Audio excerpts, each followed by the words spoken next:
मैं तुम्हें 10 लाख रुपए में चलाकर दिखाऊंगी। अरबपति हंसता है, लेकिन जो होता है उससे चौंक जाता है। दिल्ली के कनॉट प्लेस में सर्दियों की हल्की फुहार पड़ रही थी जब मीरा को भूख से पेट में ऐंठन महसूस हुई। मुख्य द्वार के ठंडे संगमरमर पर उसके नंगे पैर जमे हुए थे, लेकिन उसे एक बार फिर कोशिश करनी थी। 8 साल की बच्ची ने अपने भूरे बालों को ढकने वाली पुरानी टोपी को ठीक किया और उस आदमी के पास गई जो अभी एक काली लिमोसिन से बाहर निकला था। वह आदमी एक सोने की व्हीलचेयर पर बैठा था और विशिष्ट भारतीय शाही कपड़े पहने हुए था, जो दिल्ली के माहौल के साथ एक अजीब विरोधाभास पैदा कर रहे थे। उसकी सफेद पगड़ी पूरी तरह से सजी हुई थी और सुनहरे कढ़ाई वाला काला चोंगा दिखा रहा था कि उसके पास बहुत पैसा है। मीरा ने गहरी सांस ली और उसकी ओर चली, उन अंगरक्षकों को नजरअंदाजा करते हुए जो उसकी दिशा में तैनात थे। मैं तुम्हें 10 लाख रुपये में चलाकर दिखाऊंगी, उसने कांपती हुई लेकिन दृढ़ आवाज में कहा। आदमी ने फोन पर बात करना बंद कर दिया और उसे अचरज से देखा। उसकी गहरी आंखों में मनोरंजन और अविश्वास का मिश्रण चमक उठा। वह जोर से हंसा, जिससे कई राहगीरों का ध्यान आकर्षित हुआ। क्या तुम गंभीर हो बच्ची? उसने एक जोरदार लहजे में पूछा, लेकिन हिंदी में धारा प्रवाह बोल रहा था। क्या तुम जानती हो मैं कौन हूं? मीरा ने सिर हिलाया। उसे नहीं पता था कि वह आदमी कौन था, लेकिन वह देख सकती थी कि उसके पास अपनी दादी शांति देवी के लिए दवा खरीदने के लिए पर्याप्त पैसा था। दादी 3 दिनों से घर पर खून खांस रही थीं और स्वास्थ्य केंद्र केवल पैरासिटामोल दे रहा था। मैं नहीं जानती आप कौन हैं, लेकिन मैं जानती हूं कि मैं मदद कर सकती हूं। बच्ची ने अपना छोटा और गंदा हाथ आगे बढ़ाते हुए कहा। मैंने अपने दादा रामप्रसाद की 3 साल तक देखभाल की थी जब वे चल नहीं पाते थे। मुझे पता है कि यह कैसे करना है। आदमी और जोर से हंसा। मेरा नाम नवाब अलीम खान है।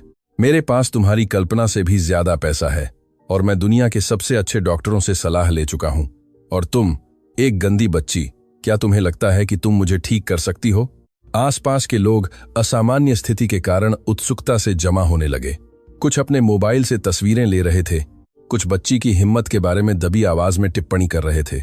नवाब के अंगरक्षकों ने मीरा को दूर हटाने की कोशिश की, लेकिन उसने हाथ उठाया। रुको, वह अभी भी मुस्कुराते हुए बोला। यह दिलचस्प है। मीरा हंसी या अपने आसपास बन रहे तमाशे से डरी नहीं थी। उसने पिछले कुछ दिनों में इतनी भूख सही थी कि उसे शर्म की चिंता नहीं थी।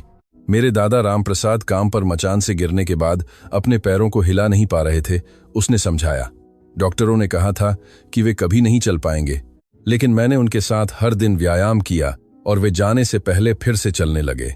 नवाब की मुस्कान थोड़ी कम हो गई। उस बच्ची के दृढ़ संकल्प में कुछ ऐसा था जो उसे जिज्ञासु कर रहा था। वह दूसरों की तरह भीख नहीं मांग रही थी, जैसे कि उसे अक्सर सड़क पर मिलते थे। वह एक सेवा की पेशकश कर रही थी, चाहे वह कितनी भी बेतुकी लगे। और तुम बिल्कुल क्या करोगी? उसने अपनी बाहें मोड़ते हुए पूछा। प्रिय श्रोता, यदि आप कहानी का आनंद ले रहे हैं तो लाइक करना न भूलें और सबसे महत्वपूर्ण बात, चैनल को सब्सक्राइब करें।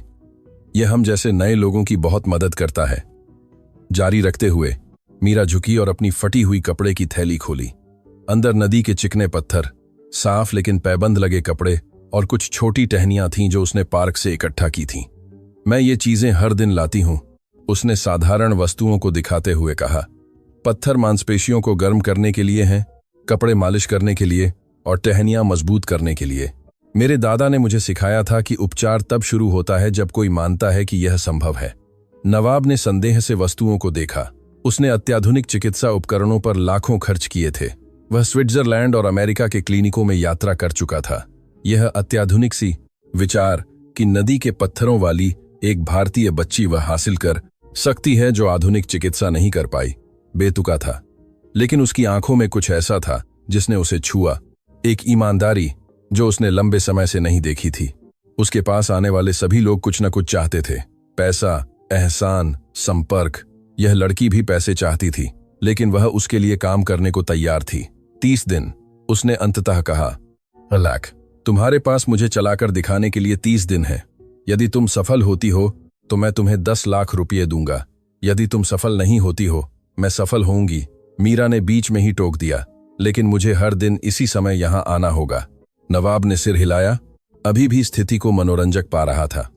उसने 5 साल पहले दुबई में एक कार दुर्घटना में अपने पैरों की हरकत खो दी थी। प्रभाव ने उसकी रीढ़ की हड्डी को इस तरह से क्षतिग्रस्त कर दिया था कि डॉक्टरों ने इसे अपरिवर्तनीय माना था। वह व्हील चेयर का आदी हो। गया था। हालांकि इसने उसके जीवन और संबंधों को नाटकीय रूप से बदल दिया था। ठीक है छोटी डॉक्टर, उसने व्यंग्यात्मक ढंग से कहा, हम हर दिन यहां दोपहर 3 बजे मिलेंगे, लेकिन यह मत समझना कि यह एक खेल है। मैं एक बहुत व्यस्त आदमी हूं। मीरा ने गंभीरता से सिर हिलाया। मैं लोगों की मदद करने की बात आने पर कभी खेल नहीं खेलती। नवाब ने एक सूखी हंसी छोड़ी। देखते हैं, उसने अपने अंगरक्षकों में से एक को इशारा किया। विक्रम, इस लड़की का विवरण लिखो। मैं कल तक उसके बारे में सब कुछ जानना चाहता हूं। विक्रम, एक लंबा और हट्टा कट्टा आदमी जिसके चेहरे पर निशान थे, मीरा के पास आया। पूरा नाम, पता, अभिभावकों के नाम, उसने आधिकारिक लहजे में कहा। मीरा शर्मा, उसने बिना डर के जवाब दिया। मैं अपनी दादी शांति देवी के साथ नेहरू कॉलोनी में रहती हूं। मेरे पास कोई माता पिता नहीं है। विक्रम ने एक छोटी सी नोटबुक में जानकारी नोट कर ली। नवाब बढ़ती हुई जिज्ञासा से लड़की को देख रहा था। बड़े और अनजान, पुरुषों से घिरी होने के बावजूद उसने कोई डर नहीं दिखाया। ठीक है मीरा शर्मा, नवाब ने कहा, मुझे उम्मीद है कि तुम जानती हो कि तुम किस में पढ़ रही हो। लड़की ने उसे सीधे आंखों में देखा।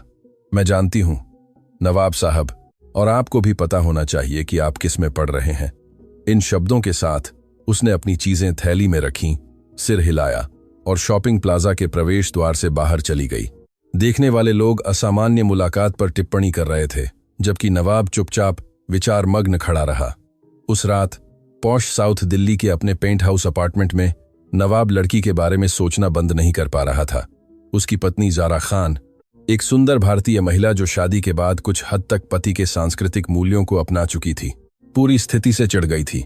नवाब, तुम गंभीर नहीं हो सकते, उसने कहा, बढ़िया चीनी मिट्टी के कपों में उसे कश्मीरी कहवा परोसते हुए। एक सड़क की बच्ची कह रही है कि वह तुम्हारे लकवे को ठीक कर सकती है। यह हास्यास्पद है। ज़ारा का जन्म दीपा शर्मा के रूप में हुआ था, जो दिल्ली के एक उच्च मध्यम वर्ग परिवार की बेटी थी। वह नवाब से एक व्यावसायिक पार्टी के दौरान मिली थी, जब वह 10 साल पहले पहली बार भारत आया था। उसे न केवल उससे प्यार हो गया, बल्कि उस शानदार जीवन शैली से भी जो उसने प्रदान की थी। दुर्घटना के बाद उसने नवाब के भारत में कई व्यवसायों का नियंत्रण ले लिया था, एक ऐसी स्थिति जिसे वह खोना नहीं चाहती थी। शायद यह हास्यास्पद है, नवाब ने स्वीकार किया, लापरवाही से चाय हिलाते हुए। लेकिन उस बच्ची में कुछ ऐसा था जिसने मेरा ध्यान खींचा। यह सिर्फ दृढ़ संकल्प नहीं है, ऐसा लगता है जैसे वह वास्तव में कुछ ऐसा जानती है जो हम नहीं जानते। ज़ारा उसकी व्हीलचेयर के बगल में बैठ गई। प्यार, तुम पहले भी इससे गुजर चुके हो। तुमने कितनी बार ठीक होने के वादों से खुद को भ्रमित किया है। क्या तुम्हें बार्सिलोना के क्लिनिक, उस जर्मन डॉक्टर की याद है जिस पर बहुत पैसा खर्च हुआ था? तुम हमेशा ऐसी स्थितियों से आहत होकर निकलते हो। नवाब जानता था कि वह आंशिक रूप से सही थी। उसने दुर्घटना के बाद के शुरुआती वर्षों में कई वैकल्पिक उपचारों की कोशिश की थी। Acupuncture, hydrotherapy, electric stimulation, stem cell, कुछ भी काम नहीं आया था। अंततः उसने अपनी स्थिति स्वीकार कर ली और अपने व्यवसायों का विस्तार करने पर ध्यान केंद्रित किया। लेकिन उस लड़की में कुछ अलग था। सामे के बाद की विस्तार कर लिया। शायद यह उसके दृष्टिकोण की सरलता थी, या उसकी आवाज में सच्ची आत्मविश्वास, या शायद वह बस अपनी दिनचर्या से ऊब गया था और एक मनोरंजन चाहता था। यह केवल 30 दिन है, उसने कहा। मैं 30 दिनों में क्या खो सकता हूं? ज़ारा ने आह भरी। शुरुआत करने के लिए तुम्हारी गरिमा। प्रेस को पहले से ही इस बारे में पता होना चाहिए। शीर्षक की कल्पना करो, अरबपति करोड़पति मानता है कि सड़क की बच्ची उसे ठीक कर सकती है। यह तुम्हारे व्यवसायों को प्रभावित करेगा, नवाब। वास्तव में नवाब ने मीडिया के प्रभाव के बारे में नहीं सोचा था। भारत के सबसे धनी पुरुषों में से एक के रूप में तेल, रियल एस्टेट और प्रौद्योगिकी में निवेश के साथ वह लगातार मीडिया की सुर्खियों में रहता था। ऐसी कहानी आसानी से राष्ट्रीय उपहास का विषय बन सकती थी। तो शायद यह समय है कि लोगों को मेरे बारे में बात करने के लिए कुछ अलग दिया जाए, उसने आधी मुस्कान के साथ कहा। अगली सुबह विक्रम मीरा के बारे में एक विस्तृत रिपोर्ट के साथ आया। लड़की वास्तव में 72 साल की अपनी दादी के साथ नेहरू कॉलोनी में रहती थी। मां का निधन प्रसव के दौरान हो गया था और पिता अज्ञात थे। उसने कभी नियमित रूप से स्कूल नहीं गई थी, लेकिन उसे बुनियादी पढ़ना लिखना आता था। इससे भी दिलचस्प बात यह थी कि उसने दादा की कहानी की पुष्टि की थी। विक्रम ने बताया कि दादा रामप्रसाद वास्तव में लकवाग्रस्त थे। 4 साल पहले एक काम पर दुर्घटना हुई थी और उनके पैरों में हरकत नहीं रही थी। पड़ोसियों ने पुष्टि की कि लड़की हर दिन उनकी देखभाल करती थी और यह भी पुष्टि की कि वे 6 महीने पहले मरने से ठीक पहले फिर से चलने लगे थे। नवाब अपनी कुर्सी पर आगे झुक गया। फिर से चलने लगे। क्या तुम्हें यकीन है? मुझे यकीन है। मैंने 3 अलग अलग पड़ोसियों से बात की। उन्होंने कहा कि यह कई महीनों तक धीरे धीरे हुआ था। आदमी ने पहले अपने पैर की उंगलियों को हिलाना शुरू किया, फिर वह कुछ सेकंड के लिए खड़ा होने में सफल रहा और अंततः छोटी दूरी चल सका। इस जानकारी ने नवाब की स्थिति के बारे में पूरी तरह से धारणा बदल दी। अगर लड़की ने वास्तव में किसी को अपने पैरों में हरकत वापस पाने में मदद की थी, तो शायद वह सिर्फ एक काल्पनिक बच्ची नहीं थी। दादा के लकवे का कारण क्या था? उसने पूछा। 3 मीटर की ऊंचाई से गिरने के बाद रीढ़ की हड्डी पर दबाव आपके मामले के समान, नवाब साहब। नवाब कुछ मिनटों तक चुप रहा। यह संयोग प्रभावशाली था। उसकी अपनी लकवाकार दुर्घटना के बाद रीढ़ की हड्डी पर दबाव के कारण हुआ था। अगर मीरा के दादा एक समान स्थिति से ठीक हो गए थे, विक्रम, मैं चाहता हूं कि तुम उसके द्वारा इस्तेमाल किए गए तरीकों के बारे में और अधिक शोध करो, अधिक पड़ोसियों से बात करो, बिल्कुल पता लगाओ कि वह क्या करती थी। जी नवाब साहब, एक बात और है। बच्ची की दादी बहुत बीमार है, तपेदिक अंतिम चरण में है। पड़ोसियों ने कहा कि शायद वह उचित इलाज के बिना ज्यादा समय तक जीवित नहीं रह पाएंगी। यह मीरा की तात्कालिकता को समझाता था। वह सिर्फ पैसा कमाने की कोशिश नहीं करता था, रही थी। वह अपने एकमात्र परिवार को बचाने की कोशिश कर रही थी। ठीक दोपहर 3 बजे नवाब शॉपिंग प्लाजा में इंतजार कर रहा था। उसने पिछले दिन की उत्सुक भीड़ से बचने के लिए ढके हुए पार्किंग स्थल के एक अधिक आरक्षित कोने को चुना था। मीरा समय पर अपनी कपड़े की थैली और एक छोटी लकड़ी की स्टूल लेकर आई, जो उसे स्पष्ट रूप से कहीं मिली थी। नमस्ते नवाब साहब, उसने विनम्रता से कहा।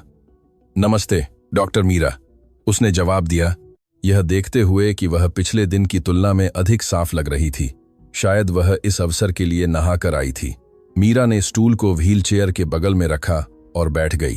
पहले मुझे मांसपेशियों को महसूस करने के लिए आपके पैरों को छूना होगा, उसने कहा। क्या आप मुझे अनुमति देंगे? नवाब झिझका। उसे 5 साल से अपने पैरों में कुछ भी महसूस नहीं हुआ था। डॉक्टर नियमित रूप से परीक्षाओं के दौरान उन्हें छूते थे, लेकिन हमेशा दस्ताने और चिकित्सा उपकरणों के साथ। यह विचार कि एक बच्ची उसके पैरों को नंगे हाथों से छुएगी अजीब था। ठीक है, उसने अंततः कहा। मीरा ने अपनी थैली से चिकने पत्थर निकाले और उन्हें गर्म करने के लिए अपने हाथों में रगड़ा। फिर एक बच्ची के लिए आश्चर्यजनक नाजुकता के साथ उसने अपने हाथों को अपने दाहिने पैर पर पैंट के ऊपर रखा। मांसपेशियां बहुत कठोर हैं, उसने कुछ मिनटों के बाद कहा। यह सामान्य है जब कोई व्यक्ति लंबे समय तक उनका उपयोग नहीं करता है।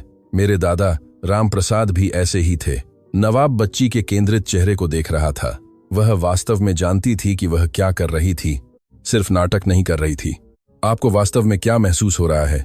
उसने पूछा। नवाब साहब के पैर पूरी तरह से बीमार नहीं है, उसने कहा, अपने हाथों को बाएं पैर की ओर ले जाते हुए। यहां अंदर जीवन है, लेकिन यह सोया हुआ है। यह एक सूखी नदी की तरह है, लेकिन नीचे अभी भी पानी है। यह सादृश्य सरल था, लेकिन 8 साल की बच्ची से आने के बावजूद यह अजीब तरह से काव्यात्मक था। मीरा ने चिकने पत्थरों में से एक लिया और उसके पैर पर गोलाकार गति करना शुरू कर दिया। मेरे दादा ने मुझे सिखाया था कि शरीर चीजों को करना याद रखता है, भले ही दिमाग भूल जाए। वह कहते थे कि मेरे पास विशेष हाथ थे। विशेष हाथ? कैसे? नवाब ने पूछा, वास्तव में जिज्ञासु। ऐसे हाथ जो महसूस करते हैं कि समस्या कहाँ है और जानते हैं कि कैसे मदद करनी है। मेरे दादा कहते थे कि हर कोई इसके साथ पैदा नहीं होता, यह एक उपहार है। नवाब एक ऐसी संस्कृति में पला बढ़ा था जहां विशेष उपहारों और स्पर्श के माध्यम से उपचार को पश्चिम की तुलना में अधिक आसानी से स्वीकार किया जाता था। उसकी अपनी दादी अपने गृहनगर में एक सम्मानित वैद्य थीं। शायद इस बच्ची में कुछ ऐसा था जिसे आधुनिक चिकित्सा समझा नहीं सकती थी। मीरा ने 40 मिनट तक अपने पैरों पर काम किया, गर्म पत्थरों से मालिश और हाथों से विशिष्ट गतिविधियों के बीच बारी बारी से। वह प्रक्रिया के दौरान कम बोलती थी, अपने काम में केंद्रित थी। जब उसने काम खत्म किया तो वह स्टूल पर बैठ गई और उसे गंभीरता से देखा। कल मैं और चीजें लाऊंगी। नवाब साहब को दुर्घटना के बारे में मुझसे बात करने की जरूरत है। मुझे दुर्घटना के बारे में बात करने की जरूरत क्यों है? नवाब ने आश्चर्यचकित होकर पूछा। क्योंकि कभी कभी शरीर ठीक होना नहीं चाहता जब दिमाग अभी भी घायल होता है। मेरे दादा ने वास्तव में चलना तभी शुरू किया जब उन्होंने दोषी महसूस करना बंद कर दिया। बच्ची की अंतर्दृष्टि ने उसे अवाक कर दिया। उसने कुछ ऐसा छुआ था जिसका किसी डॉक्टर ने उल्लेख नहीं किया था। उसके लकवे का मनोवैज्ञानिक पहलू। मैं कल उसी समय वापस आऊंगी, मीरा ने अपने पत्थर थैली में रखते हुए कहा। और नवाब साहब? हाँ नवाब साहब, यह कल्पना करना शुरू कर सकते हैं कि जब वे फिर से चल पाएंगे तो कैसा होगा। इससे मांसपेशियों को याद रखने में मदद मिलती है। इसके साथ वह चली गई। नवाब को पार्किंग में बहुत कुछ सोचने के लिए अकेला छोड़ गई। उस रात ज़ारा ने देखा कि उसका पति सामान्य से अधिक चुप था। वे अपार्टमेंट की छत पर खाना खा रहे थे जब उसने इस विषय पर बात करने का फैसला किया। तुम्हारी छोटी चमत्कारी डॉक्टर के साथ पहला दिन कैसा रहा? उसने व्यंग्यात्मक लहजे में पूछा। दिलचस्प, नवाब ने जवाब दिया, लापरवाही से ग्रिल्ड लैम्ब काटते हुए। उसे मांसपेशियों और रक्त संचार के बारे में ऐसा ज्ञान है जिसकी मुझे उम्मीद नहीं थी। नवाब, कृपया, वह 8 साल की बच्ची है। वह क्या जान सकती है जो हमारे डॉक्टर नहीं जानते? शायद यह ठीक वही है। उसे यह मानने के लिए प्रशिक्षित नहीं किया गया है कि कुछ चीजें असंभव हैं। ज़ारा ने कांटे को जोर से मेज पर रखा। तुम सचमुच इस कल्पना में विश्वास करने लगे हो, है ना नवाब? तुम एक बुद्धिमान आदमी हो, तुम इसे गंभीरता से नहीं ले सकते। और अगर मैं ले रहा हूं तो? उसने उसे सीधे देखते हुए पूछा। फिर से उम्मीद करने में क्या गलत है? ज़ारा एक पल के लिए चुप रही। वह जानती थी कि दुर्घटना ने नवाब को शारीरिक ही नहीं, भावनात्मक रूप से भी गहराई से बदल दिया था। वह अधिक आरक्षित, अधिक अविश्वासी, कम स्नेही हो गया था। उसके एक हिस्से को उस आदमी की कमी महसूस होती थी जो वह दुर्घटना से पहले था, लेकिन उसके दूसरे हिस्से को, एक हिस्सा जिसे वह खुद से भी स्वीकार नहीं करती थी, उस नियंत्रण की आदत हो गई थी जो उसके व्हीलचेयर पर निर्भर होने के बाद से उसके जीवन पर था। वह अनुबंधों पर हस्ताक्षर करती थी, महत्वपूर्ण बैठकों में भाग लेती थी, व्यावसायिक हलकों में एक समान के रूप में व्यवहार किया जाता था। अगर नवाब अपनी पूरी गतिशीलता वापस पा लेता तो वह सब कुछ खो सकती थी। उम्मीद करने में कुछ भी गलत नहीं है, उसने अंततः कहा। बस मैं तुम्हें फिर से चोट पहुंचाना नहीं चाहती जब यह काम नहीं करेगा। अगली सुबह नवाब एक अजीब सी भावना के साथ उठा। वर्षों में पहली बार उसने दौड़ने का सपना देखा था। सपने में वह दुबई के एक समुद्र तट पर दौड़ रहा था जहां वह पला बढ़ा था। हवा उसके चेहरे पर लग रही थी और उसके पैर आसानी से चल रहे थे। वह अपने पैरों को हिलाने की कोशिश करते हुए उठा, कुछ ऐसा जो उसने बहुत समय से नहीं किया था। जाहिर है कुछ भी नहीं हुआ, लेकिन सपने की भावना पूरे सुबह उसके साथ रही। विक्रम मीरा के बारे में नई जानकारी के साथ आया। नवाब साहब, मुझे उसके तरीकों के बारे में और अधिक विवरण मिले हैं। ऐसा लगता है कि वह सिर्फ मालिश का उपयोग नहीं करती थी, वह दादाजी से मांसपेशियों पर काम करते हुए मुश्किल चीजों के बारे में बात करवाती थी। एक पड़ोसी ने कहा कि वे घंटों तक बात करते थे। किस तरह की मुश्किल चीजें? काम पर हुई दुर्घटना के बारे में, उन चीजों के बारे में जिनकी उन्हें याद आती थी, उन डरों के बारे में जो उन्हें थे। पड़ोसी ने कहा कि कभी कभी आदमी सत्रों के दौरान रोता था। नवाब ने उस पर विचार किया। दुर्घटना के बाद उसकी अपनी मनोवैज्ञानिक चिकित्सा व्यावहारिक मुद्दों तक सीमित थी। व्हीलचेयर में जीवन के अनुकूल कैसे बने, आत्मसम्मान कैसे बनाए रखें, दूसरों की दया से कैसे निपटें। किसी भी चिकित्सक ने दुर्घटना के बारे में उसकी गहरी भावनाओं का पता नहीं लगाया था। कुछ और है नवाब साहब, विक्रम ने जारी रखा। बच्ची की दादी की तबीयत बिगड़ रही है। वह कल स्वास्थ्य केंद्र गई थी और दवा काम नहीं कर रही है। डॉक्टरों ने कहा कि उन्हें तत्काल अस्पताल में भर्ती करने की जरूरत है, लेकिन सार्वजनिक प्रणाली में कोई बिस्तर उपलब्ध नहीं है। नवाब विचारमग्न हो गया। अगर मीरा की दादी को उचित इलाज नहीं मिलता तो बच्ची निश्चित रूप से उसकी देखभाल के लिए अपनी मुलाकातें छोड़ देगी, और उसका एक हिस्सा, जिसे वह जानकर हैरान था, ऐसा नहीं चाहता था। दोपहर 3 बजे मीरा फिर से समय पर आई। इस बार वह कुछ छोटे फूल लाई थी जो उसने कहीं से इकट्ठे किए थे, और कुछ हरी पत्तियां। ये पौधे किस लिए हैं? नवाब ने पूछा। एक आरामदायक चाय बनाने के लिए, उसने बस कहा। मेरे दादा कहते थे कि जब व्यक्ति शांत होता है तो उपचार सबसे अच्छा काम करता है। उसने एक थर्मस से गर्म पानी से एक तात्कालिक चाय तैयार की जो वह लाई थी। तरल का स्वाद हल्का, थोड़ा मीठा था। आज जब मैं आपके पैरों पर काम करूंगी तो आप मुझे दुर्घटना के दिन के बारे में बताएंगे, उसने अपने पत्थर तैयार करते हुए कहा। मुझे उस बारे में बात करने की जरूरत क्यों है? नवाब ने पूछा, तनाव में आते हुए। क्योंकि यह आपके अंदर फंसा हुआ है, मीरा ने अपने गर्म हाथों को उसके पैर पर रखते हुए कहा। मैं इसे महसूस कर सकती हूँ। यहाँ एक बहुत बड़ी उदासी है। नवाब झिझका। उसने कभी भी दुर्घटना के विवरण के बारे में किसी से बात नहीं की थी, यहाँ तक कि ज़ारा से भी नहीं। दुबई के अधिकारियों ने एक रिपोर्ट बनाई थी। डॉक्टर चिकित्सा पहलुओं को जानते थे, लेकिन उन भावनाओं को उसने अपने पास रखा था। मैं बहुत तेज गाड़ी चला रहा था, उसने अनिच्छा से शुरू किया। रात का समय था और बारिश हो रही थी। मैंने अपने भाई से कारोबार के बारे में बहस की थी और मैं नाराज था। मीरा उसके पैरों की मालिश करती रही जबकि वह बोलता रहा। उसकी छोटी उंगलियां तनावग्रस्त मांसपेशियों पर काम कर रही थीं। क्या कोई और कार शामिल थी? उसने धीरे से पूछा। नवाब ने आंखें बंद कर लीं। हाँ, एक परिवार, एक पिता, एक माँ और 2 छोटे बच्चे। उन्हें क्या हुआ? क्या वे ठीक थे? केवल कुछ हल्की चोटें। लेकिन मैं। नवाब रुक गया। उसकी आवाज कांप रही थी। आप खुद को दोषी मानते हैं क्योंकि वे आपकी गलती के कारण घायल हो सकते थे, मीरा ने कहा। यह कोई सवाल नहीं था। तुम्हें कैसे पता? क्योंकि मेरे दादा भी खुद को दोषी मानते थे। वे कहते थे कि उनकी दुर्घटना उनकी गलती थी क्योंकि वे ध्यान नहीं दे रहे थे। वह उस अपराध बोध को अपने पैरों में ढो रहे थे, इसलिए वे काम नहीं करना चाहते थे। नवाब ने आंखें खोलीं और बच्ची को देखा। एक 8 साल की बच्ची अपराध बोध और आघात के बारे में इतनी समझ कैसे रख सकती थी? और तुमने अपने दादा की इसमें मदद करने के लिए क्या किया? मैंने उन्हें समझाया कि दुर्घटना पहले ही हो चुकी थी, कि अगर वह उस दिन में फंसे रहते तो वह उन दिनों को कभी नहीं जी पाएंगे जो उनके पास अभी भी थे। बच्ची के सरल शब्द नवाब पर एक रहस्योद्घाटन की तरह प्रभाव डाले। वह वास्तव में दुर्घटना के दिन में फंसा हुआ था। 5 साल बाद भी उसका एक हिस्सा उस कार में, उस बारिश में, उस आतंक के क्षण में था जब उसे एहसास हुआ कि उसने नियंत्रण खो दिया था। वह उस दिन से कैसे मुक्त हो सका? नवाब ने वास्तव में दिलचस्पी से पूछा। उन्होंने दूसरी कार के लोगों को एक पत्र लिखा, भले ही वे उन्हें नहीं जानते थे। उन्होंने माफी मांगी और परिवार के लिए अच्छी चीजों की कामना की। फिर उन्होंने पत्र जला दिया और कहा कि वे स्वतंत्र थे। नवाब उस जानकारी को संसाधित करते हुए चुप रहा। उसने कभी दूसरी कार के परिवार से संपर्क करने की कोशिश नहीं की थी, न तो यह जानने की दिलचस्पी की कमी के कारण कि वे कैसे थे, बल्कि अपने अपराध बोध का सामना करने के डर के कारण। मीरा ने 40 मिनट और उसके पैरों पर काम किया, जिसके दौरान उन्होंने नवाब के बचपन की यादों, उन जगहों के बारे में बात की जहां वह खुश था, उन सपनों के बारे में जो उसे दुर्घटना से पहले थे। यह वर्षों में पहली बार था जब उसने इन विषयों पर बात की थी। जब सत्र समाप्त हुआ तो मीरा ने अपनी चीजें रखीं और उसे गंभीरता से देखा। नवाब साहब, मुझे आपको कुछ बताना है। मेरी दादी शांति देवी बहुत बीमार हैं। अगर वह जल्द ठीक नहीं होती तो शायद मैं हर दिन यहां नहीं आ पाऊंगी। नवाब को चिंता की एक लहर महसूस हुई। उसे क्या है? छाती में एक बीमारी, जिसके कारण उन्हें खून की खांसी आती है। डॉक्टर ने कहा कि उन्हें महंगी दवाओं और अस्पताल में भर्ती होने की जरूरत है, लेकिन सार्वजनिक अस्पताल प्रणाली में कोई जगह नहीं है। नवाब ने एक आवेगपूर्ण निर्णय लिया।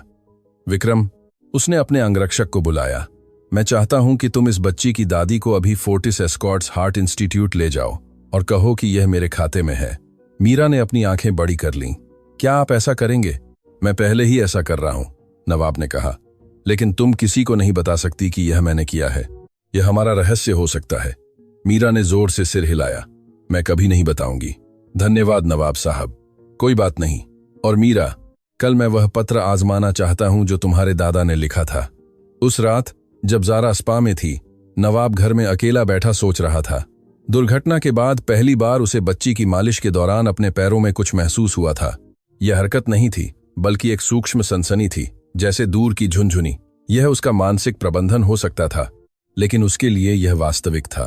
उसने कागज और कलम ली और दुर्घटना में शामिल परिवार के लिए अरबी में एक पत्र लिखना शुरू कर दिया।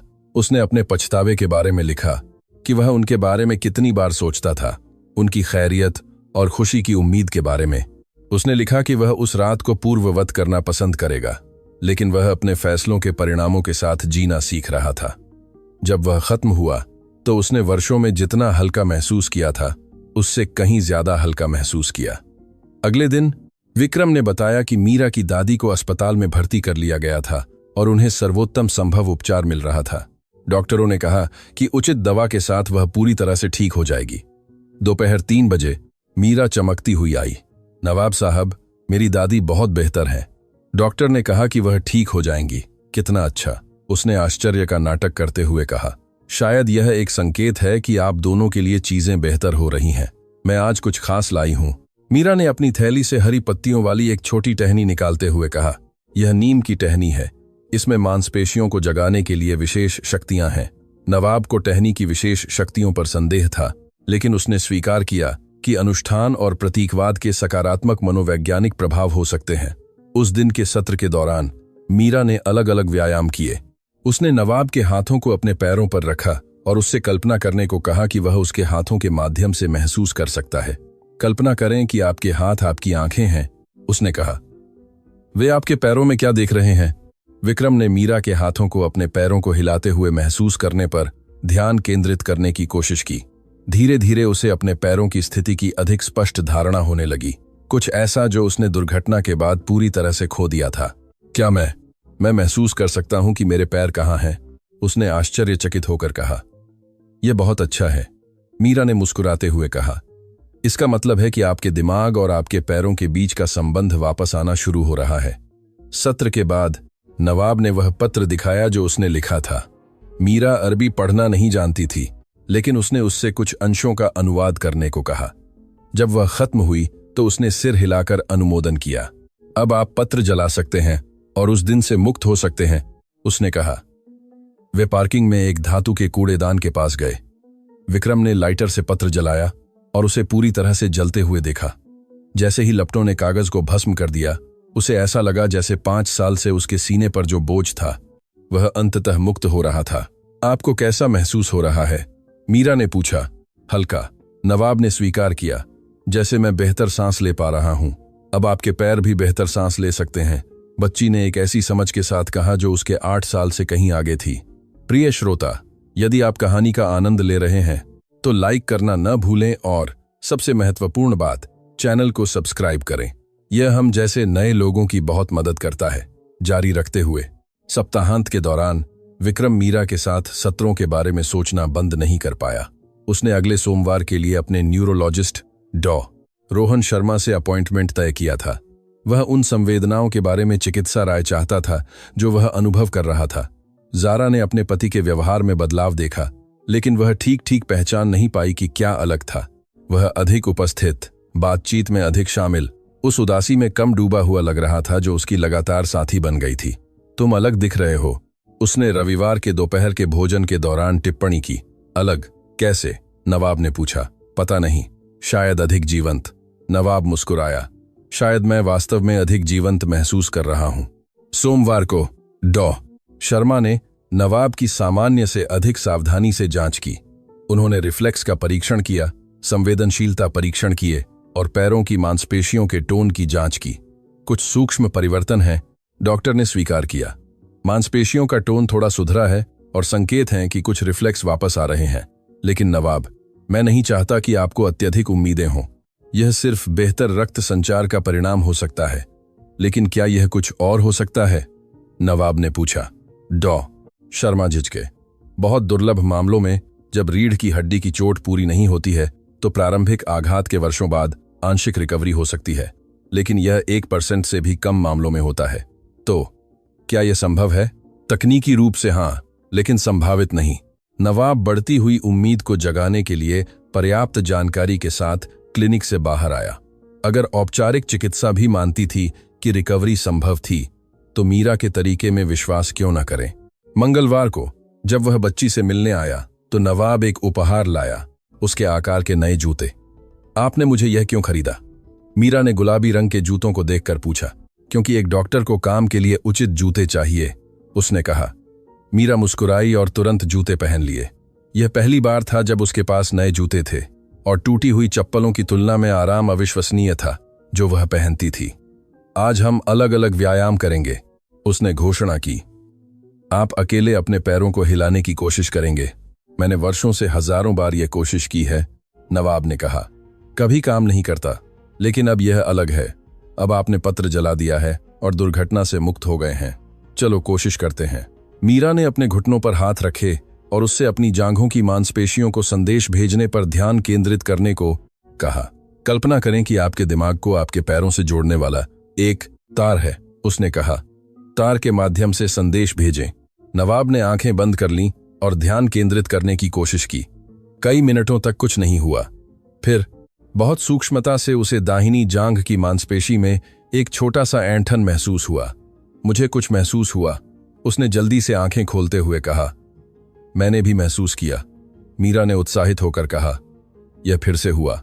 उन्होंने आधे घंटे और कोशिश की। ऐंठन 3 बार दोहराई गई। हमेशा एक ही जगह पर। यह छोटा था, लगभग अदृश्य, लेकिन यह वहां था। यह तो बस शुरुआत है, मीरा ने कहा। कल हम इसे और अधिक बार होने की कोशिश करेंगे। उस रात नवाब ने ज़ारा को मांसपेशियों में ऐंठन के बारे में बताया। उसने संदेह से सुना, लेकिन कुछ भी नकारात्मक नहीं कहा। अंदर ही अंदर उसे चिंता होने लगी थी कि क्या यह बच्ची वास्तव में कोई परिणाम हासिल कर लेगी। बुधवार को डॉ शर्मा ने अप्रत्याशित खबर के साथ फोन किया। नवाब के रक्त परीक्षण में एंडोर्फिन और सेरोटोनिन का स्तर सामान्य से अधिक दिखा। यह किसी ऐसे व्यक्ति के अनुरूप है जो सच्ची उम्मीद और तनाव में कमी का अनुभव कर रहा है, डॉक्टर ने समझाया। आप जो भी कर रहे हैं उसका आपके तंत्रिका तंत्र पर सकारात्मक प्रभाव पड़ रहा है। नवाब मुस्कुराया।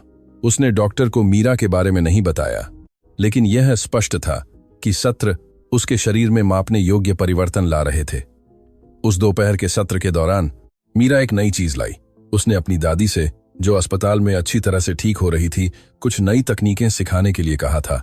मेरी दादी शांति देवी ने अपने जीवन काल में कई बीमार लोगों की देखभाल की थी, मीरा ने समझाया। उन्होंने मुझे नसों को जगाने में मदद करने के लिए कुछ नई तरकीबें सिखाईं। नई विधि में नवाब के पैरों पर विशिष्ट बिंदुओं को दबाना शामिल था, जबकि वह अपने पैरों को हिलाने की कोशिश करता था। उसे आश्चर्य हुआ कि जब मीरा ने बाएं एड़ी पर एक विशेष बिंदु दबाया तो उसे पूरे पैर में एक सनसनी महसूस हुई। मुझे लगा कि यह पूरे पैर में ऊपर चढ़ गई, उसने प्रभावित होकर कहा। नसों को धीरे धीरे जगाया जा रहा है, मीरा ने कहा। यह वैसा ही है जैसे जब कोई लंबे समय तक एक ही स्थिति में बैठा रहता है और उसका पैर सो जाता है। जब वह जागना शुरू करता है तो पहले वह झुनझुनी आती है।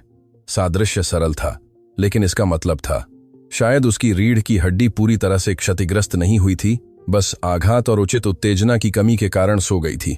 गुरुवार को कुछ असाधारण हुआ।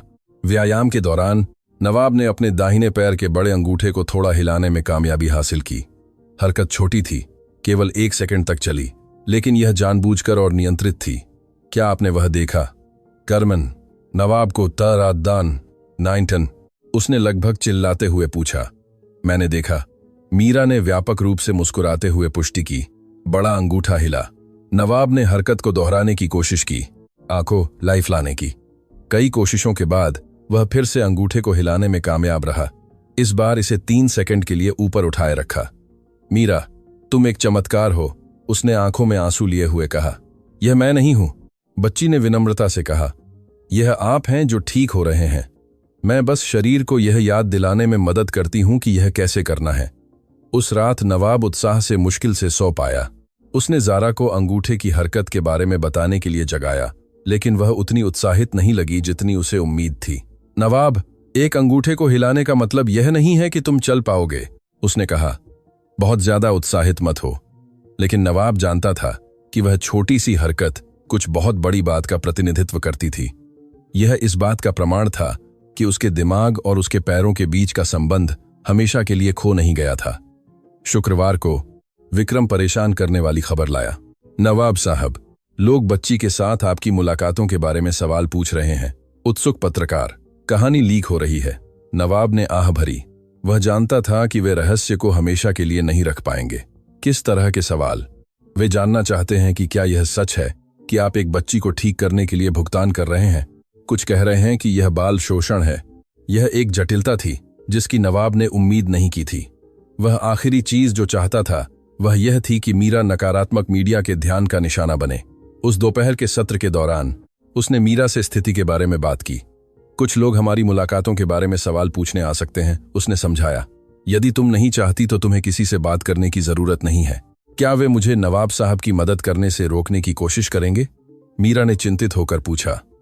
मैं ऐसा नहीं होने दूंगा, नवाब ने वादा किया, लेकिन शायद हमें एक अधिक आरक्षित जगह पर जाना बेहतर होगा। उन्होंने अगले सप्ताह से नवाब के कार्यालय में मिलने पर सहमति व्यक्त की। इमारत में कड़ी सुरक्षा और गोपनीयता की गारंटी थी। सप्ताहांत के दौरान नवाब का फोन लगातार बजता रहा। पत्रकार साक्षात्कार चाहते थे, डॉक्टर मामले पर राय दे रहे थे और विकलांग लोग चमत्कारी तरीके के बारे में जानकारी मांग रहे थे। ज़ारा पूरी स्थिति से लगातार चिढ़ रही थी। यह नियंत्रण से बाहर हो रहा है। नवाब, तुम्हें इस पागलपन को रोकना होगा, इससे पहले कि यह हमारी प्रतिष्ठा को नुकसान पहुंचाए।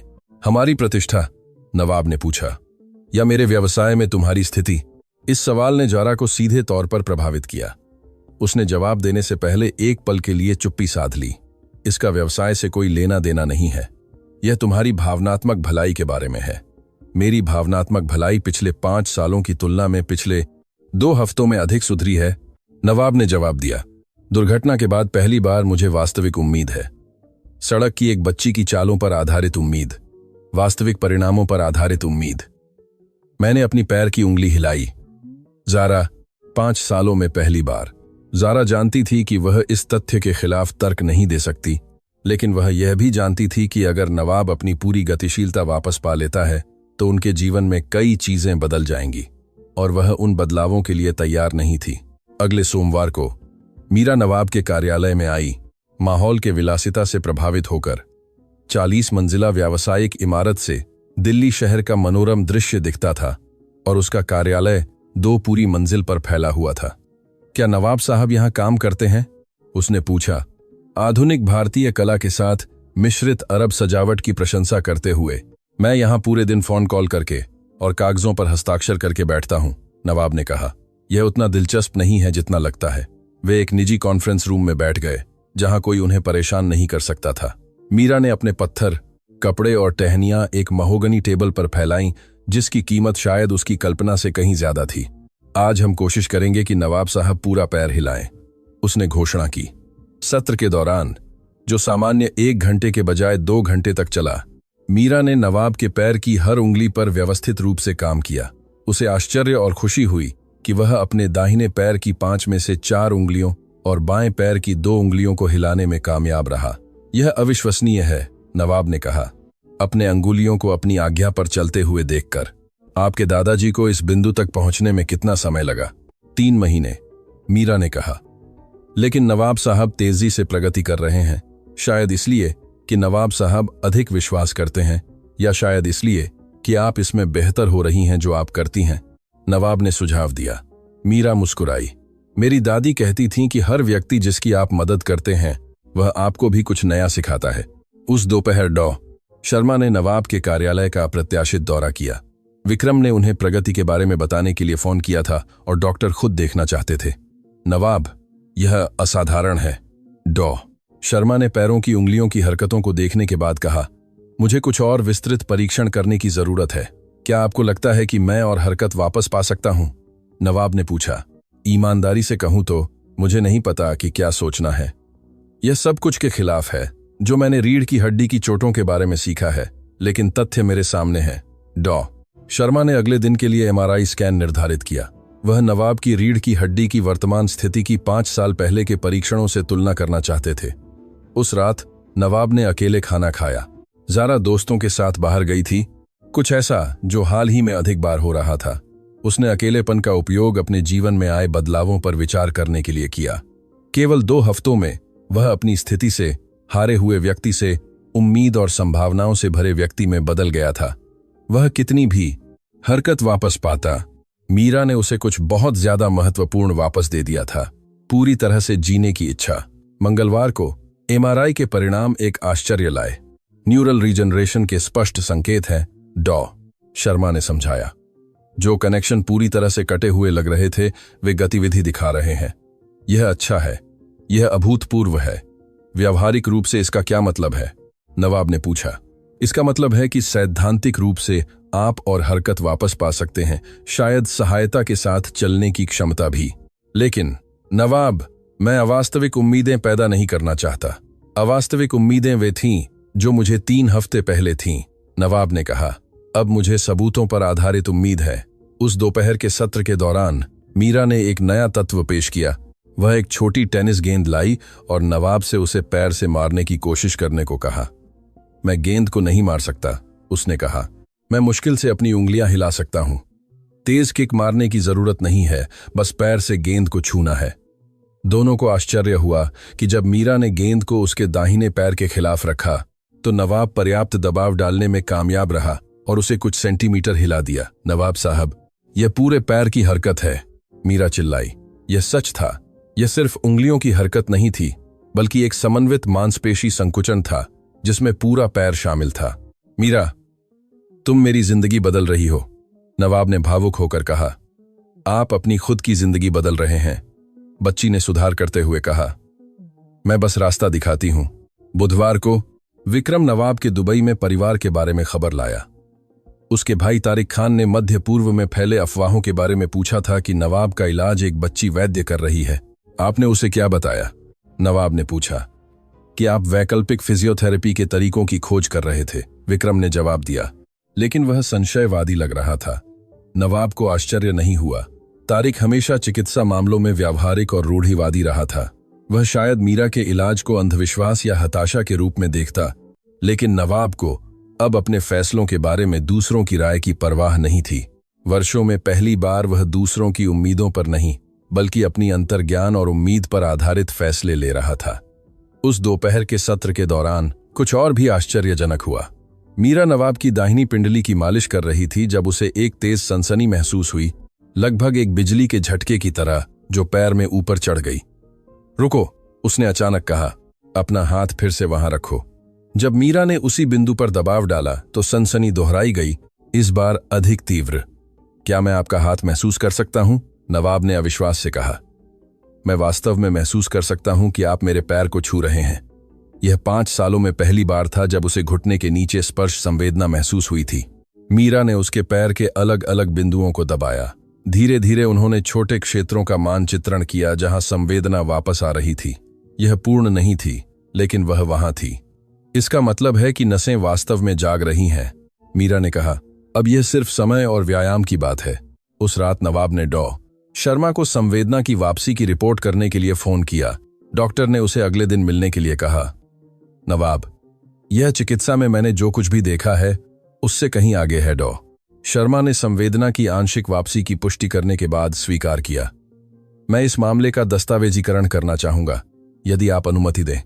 निश्चित रूप से, नवाब ने स्वीकार किया, लेकिन मैं चाहता हूं कि मीरा को उचित रूप से पहचाना जाए।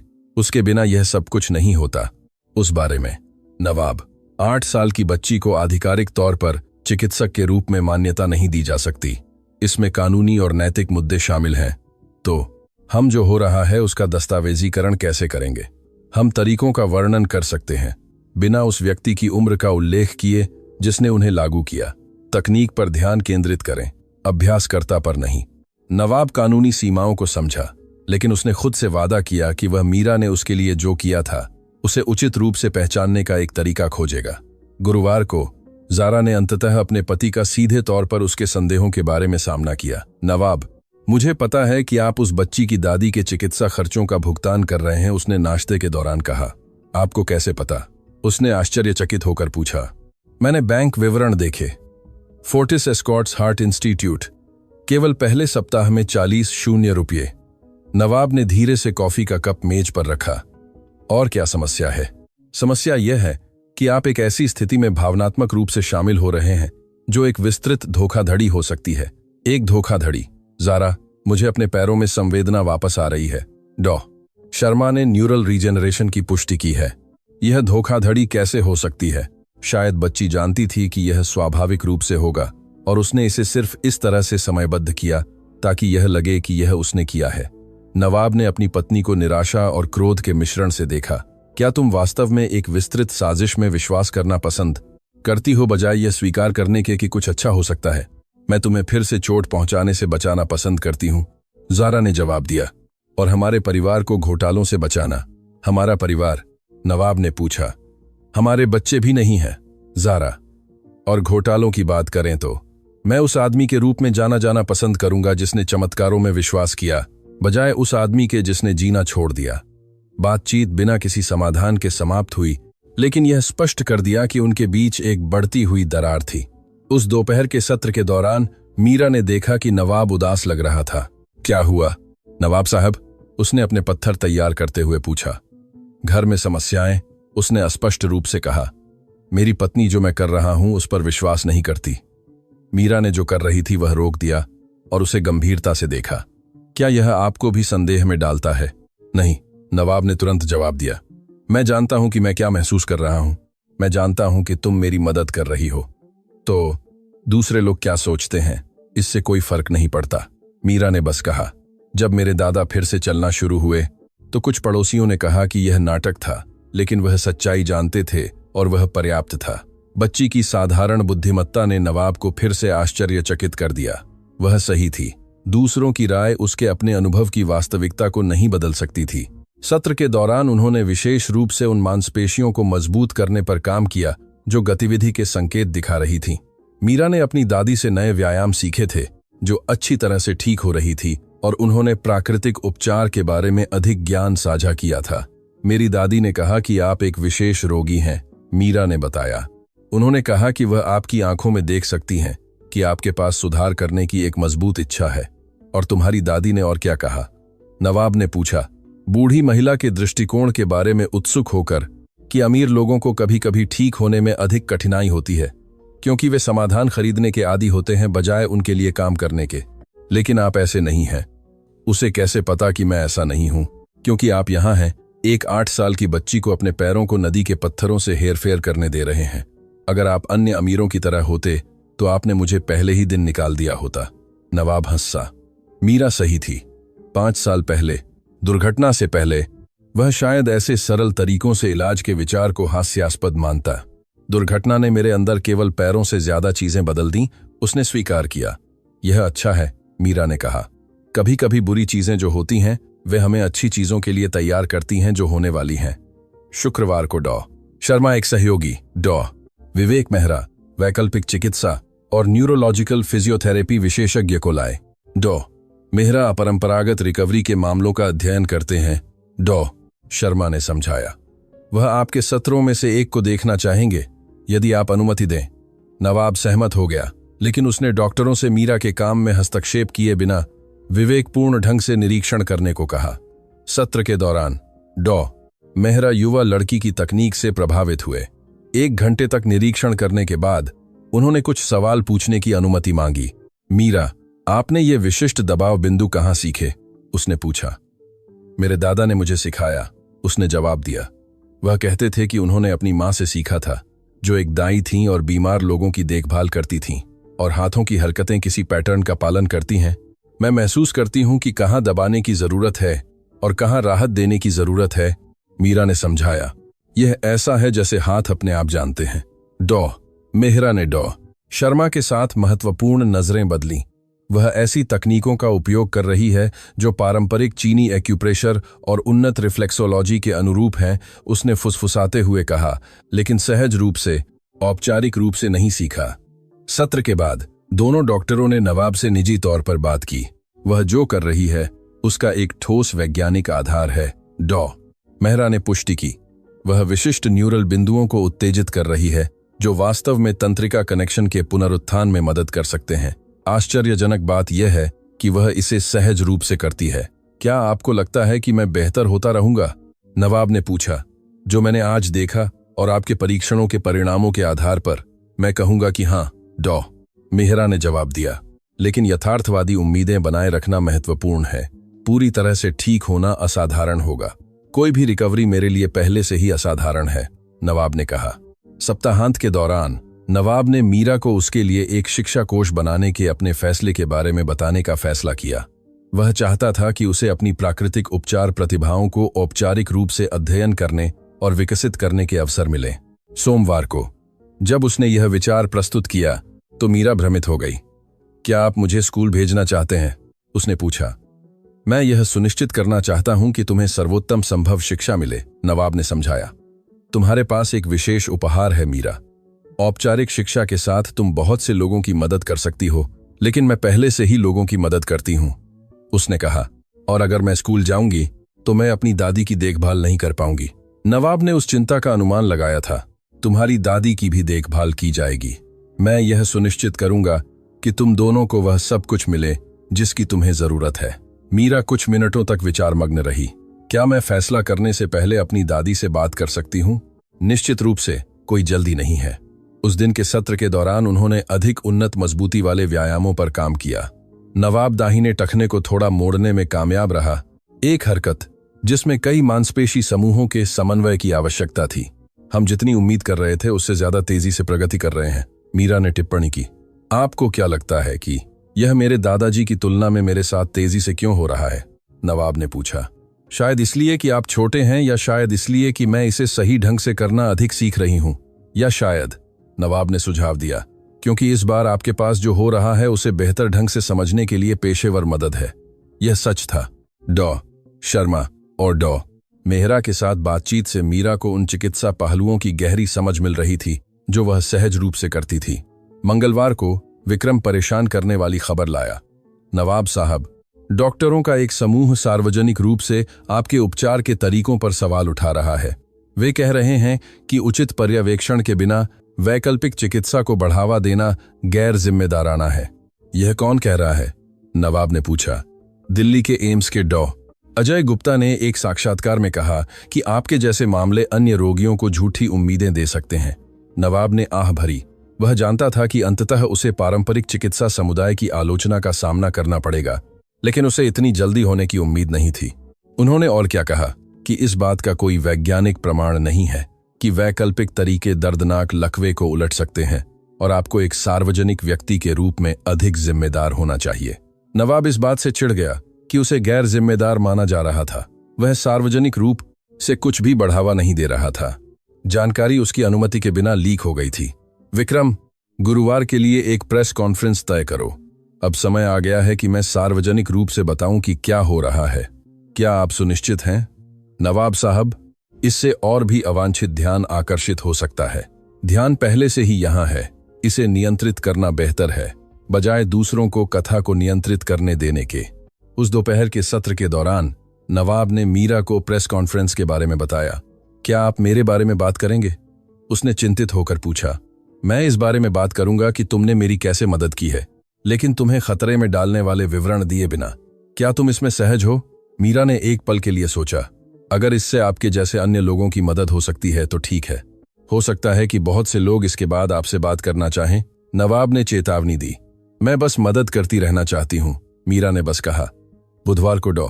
शर्मा ने अधिक विश्लेषण परिणामों के साथ फोन किया। नवाब, न्यूरल फंक्शन में सुधार तेजी से हो रहा है। यह ऐसा है जैसे हर छोटा लाभ अगले को आसान बनाता है।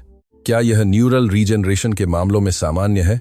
न्यूरल रीजेनरेशन के मामलों में हाँ, लेकिन प्रारंभिक चोट के 5 साल बाद न्यूरल रीजेनरेशन के मामले, वह सामान्य नहीं है, वह अद्वितीय है। नवाब मुस्कुराया। उसे अद्वितीय होने की आदत पड़ रही थी। उस दोपहर के सत्र के दौरान कुछ अविश्वसनीय हुआ। जब मीरा उसके बाएं जांघ की मालिश कर रही थी तो नवाब को एक तेज आवेग महसूस हुआ और वह पूरे पैर को थोड़ा उठाने में कामयाब रहा। यह हरकत केवल 2 सेकंड तक चली, लेकिन यह पूरे पैर का एक समन्वित मांसपेशी संकुचन था। मीरा, क्या तुमने वह देखा? उसने लगभग चिल्लाते हुए पूछा। मैंने देखा। पूरा पैर हिल गया। उन्होंने कई बार हरकत को दोहराने की कोशिश की। नवाब 3 बार और पैर उठाने में कामयाब रहा। हर बार उसे हवा में थोड़ा और अधिक समय तक बनाए रखा। क्या इसका मतलब है कि मैं चल पाऊंगा? उसने पूछा। इसका मतलब है कि आप बहुत करीब हैं, मीरा ने मुस्कुराते हुए कहा। मेरे दादा ने इस तरह पैर हिलाने के 2 सप्ताह बाद खड़ा होना शुरू कर दिया था। उस रात नवाब अपनी भावनाओं को मुश्किल से रोक पाया। जब उसने ज़ारा को पैर उठाने के बारे में बताया तो उसने अंततः कुछ उत्साह दिखाया। यह अविश्वसनीय है, नवाब, उसने उसके चेहरे पर चुंबन करते हुए कहा।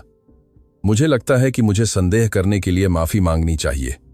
आपको डरने के लिए माफी मांगने की जरूरत नहीं है, नवाब ने कहा, लेकिन आपको कुछ ऐसा से लड़ना बंद करना होगा जो अद्भुत हो सकता है। गुरुवार को प्रेस कॉन्फ्रेंस में दर्जनों पत्रकार और डॉक्टर आकर्षित हुए। नवाब ने जिम्मेदार तरीके से सवालों का जवाब देने के लिए सावधानीपूर्वक तैयारी की थी। मैं यह स्पष्ट करना चाहता हूं कि मैं पारंपरिक चिकित्सा उपचार के विकल्प के रूप में वैकल्पिक चिकित्सा को बढ़ावा नहीं दे रहा हूं, उसने कहा, लेकिन मैं उन परिणामों को भी अस्वीकार नहीं कर सकता जो मैं अनुभव कर रहा हूं। डॉ. मेहरा चिकित्सा दृष्टिकोण प्रदान करने के लिए उपस्थित थे। जो हम देख रहे हैं वह उद्देश्यपूर्ण परीक्षणों के माध्यम से प्रलेखित न्यूरल रीजेनरेशन है, उसने समझाया। इस्तेमाल किए गए तरीके की परवाह किए बिना परिणाम मापने योग्य और वास्तविक हैं। एक पत्रकार ने मीरा के बारे में पूछा, क्या यह सच है कि एक 8 साल की बच्ची आपका इलाज कर रही है? एक असाधारण बच्ची मुझे ऐसी तकनीकें सिखा रही है जो उसने अपने परिवार से सीखी हैं, नवाब ने सुधार करते हुए कहा। लेकिन मैं इस बात पर जोर देना चाहता हूं कि उसका किसी भी तरह से शोषण नहीं किया जा रहा है। उसकी उचित देखभाल और शिक्षा की जा रही है। कॉन्फ्रेंस के बाद कई डॉक्टर इस मामले में वास्तविक रुचि दिखाते हुए संपर्क में आए। कुछ ने प्रक्रिया को बेहतर ढंग से दस्तावेज करने के लिए सहयोग की पेशकश की, लेकिन नकारात्मक प्रतिक्रियाएं भी थीं। डॉ. अजय गुप्ता ने नवाब की आलोचना करते हुए एक और साक्षात्कार दिया कि वह धोखेबाज को बढ़ावा दे रहा है और निराश रोगियों को झूठी उम्मीदें दे रहा है। उसे अपने शरीर के साथ जो चाहे वह करने दें, डॉ. गुप्ता ने कहा, लेकिन एक सार्वजनिक व्यक्ति के रूप में उसकी सामाजिक जिम्मेदारी है। नवाब ने सीधे तौर पर आलोचनाओं का जवाब नहीं देने का फैसला किया। परिणाम खुद बोलेंगे। शुक्रवार को मीरा अपनी दादी के साथ अपनी बातचीत की खबर लाई। मेरी दादी शांति देवी ने कहा कि मुझे आपकी शिक्षा की पेशकश स्वीकार कर लेनी चाहिए, उसने बताया। उन्होंने कहा कि एक उपहार का उपयोग अधिक लोगों की मदद करने के लिए न करना स्वार्थ होगा। क्या आप इसमें सहज हैं? नवाब ने पूछा। मैं हूं, लेकिन तभी जब मैं अपनी दादी की देखभाल करती रहूं, वह सुनिश्चित है, नवाब ने वादा किया।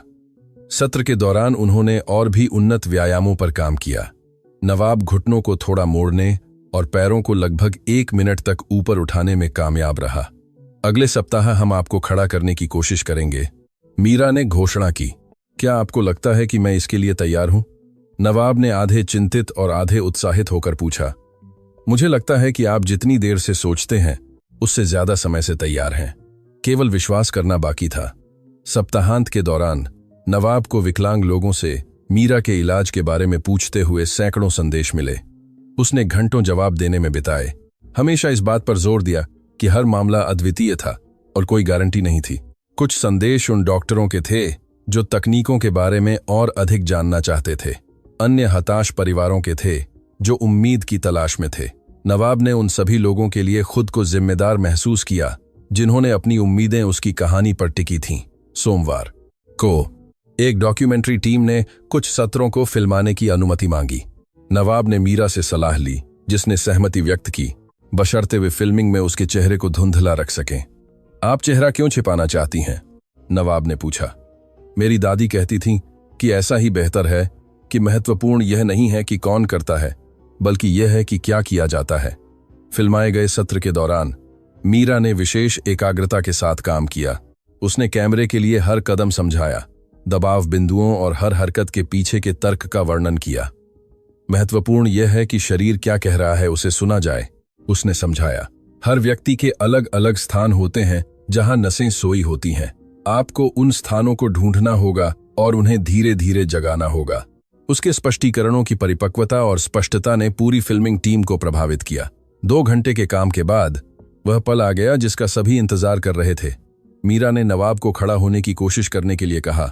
कुर्सी पर सहारा देने के लिए अपने हाथों का उपयोग करें, उसने निर्देश दिया। अभी चलने की कोशिश मत करो, बस खड़े हो जाओ। नवाब ने अपने हाथों को अपनी व्हीलचेयर की बाजुओं पर रखा और जोर लगाया। उसे और सभी उपस्थित लोगों को आश्चर्य हुआ। वह उठने में कामयाब रहा। उसके पैर वजन के नीचे कांपे, लेकिन उन्होंने लगभग 10 सेकंड तक उसके शरीर को सहारा दिया। मैं खड़ा हूं, उसने आंखों में आंसू लिए हुए कहा। मैं वास्तव में खड़ा हूं। माहौल में उत्साह स्पष्ट था, यहां तक कि पेशेवर फिल्म निर्माताओं की आंखों में भी नमी थी। अब धीरे धीरे बैठ जाओ, मीरा ने कहा। पहले दिन बहुत ज्यादा जोर मत लगाओ। नवाब बैठ गया, लेकिन सत्र का बाकी हिस्सा उत्साह में बिताया। 5 साल बाद यह स्वीकार करने के बाद कि वह फिर कभी खड़ा नहीं होगा, वह खड़ा हो गया था। उस रात डॉक्यूमेंट्री की पहली तस्वीरें इंटरनेट पर लीक हो गईं। नवाब का खड़े होने का वीडियो घंटों के भीतर वायरल हो गया। लाखों लोगों ने इसे देखा, टिप्पणी की और साझा किया। प्रतिक्रियाएं मिली जुली थीं। कई लोगों ने इसे एक चिकित्सा चमत्कार के रूप में मनाया। अन्य लोगों ने परिणामों की प्रामाणिकता या स्थायित्व पर संदेह बनाए रखा। लेकिन नवाब के लिए बाहरी राय अब मायने नहीं रखती थी। उसने फिर से अपने पैरों को जमीन छूते हुए महसूस किया था। उसने अपना वजन खुद संभाला था। यह वास्तविक था, यह उसका था और कोई भी इसे उससे छीन नहीं सकता था। मंगलवार को डॉ. शर्मा नवाब के कार्यालय में एक प्रस्ताव के साथ आए। नवाब, मैं यह प्रस्ताव करना चाहूंगा कि हम अंतर्राष्ट्रीय चिकित्सा समुदाय के लिए इस मामले का औपचारिक रूप से दस्तावेजीकरण करें। यह न्यूरल रीजेनरेशन पर अनुसंधान की नई दिशाएं खोल सकता है। किन शर्तों पर? नवाब ने पूछा। मीरा को तरीकों की खोजकर्ता के रूप में मान्यता दी जाएगी, लेकिन चिकित्सा व्यवसायी के रूप में नहीं। उसकी तकनीकों का उचित चिकित्सा पर्यवेक्षण के तहत अध्ययन करने के लिए एक अनुसंधान कार्यक्रम बनाया जाएगा। और उसके भविष्य के बारे में क्या? उसे फिजियोथेरेपी और न्यूरोलॉजी में विशेष शिक्षा प्रदान की जाएगी। क्या वह इस क्षेत्र में एक वैध अग्रणी बन सकती है? नवाब को यह प्रस्ताव पसंद आया। यह मीरा को कानूनी रूप से संरक्षित करने का एक तरीका था, जबकि उसके योगदान का सम्मान किया गया था। उस दोपहर के सत्र के दौरान उन्होंने लंबे समय तक खड़े रहने के व्यायामों पर काम किया।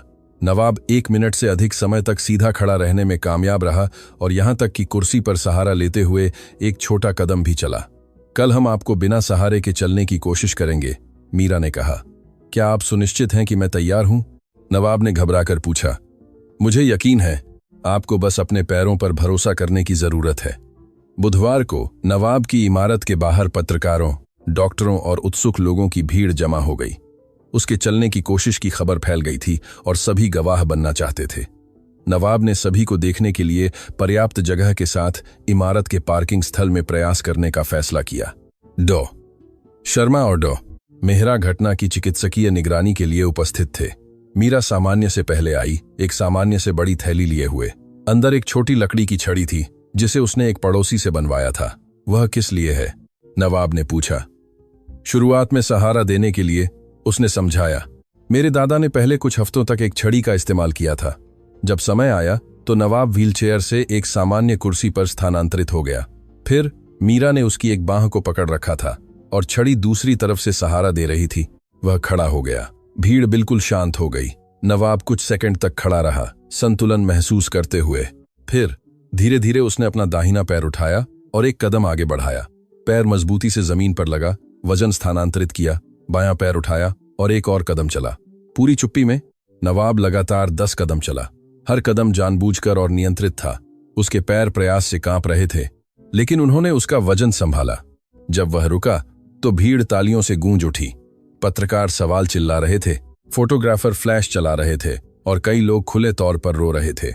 नवाब ने मीरा को देखा, जो मुस्कुरा रही थी, जैसे कि जो कुछ हुआ था उसमें कुछ भी असाधारण नहीं था। आपको कैसा महसूस हो रहा है? एक रिपोर्टर ने पूछा। जैसे मैं 5 साल के सपने से जागा हूं, नवाब ने जवाब दिया, और जैसे मैं फिर से जीना शुरू कर रहा हूं। प्रिय श्रोता, यदि आप कहानी का आनंद ले रहे हैं तो लाइक करना न भूलें और सबसे महत्वपूर्ण बात, चैनल को सब्सक्राइब करें। यह हम जैसे नए लोगों की बहुत मदद करता है। जारी रखते हुए अगले दिनों में नवाब और मीरा की कहानी ने राष्ट्रीय और अंतर्राष्ट्रीय सुर्खियों पर हावी रही।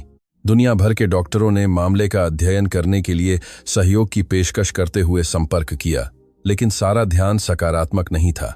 रूढ़िवादी डॉक्टरों के एक समूह ने एक अभियान चलाया जिसमें एक बच्ची को पर्यवेक्षण के बिना दवा का अभ्यास करने की अनुमति देने की नैतिकता पर सवाल उठाया गया।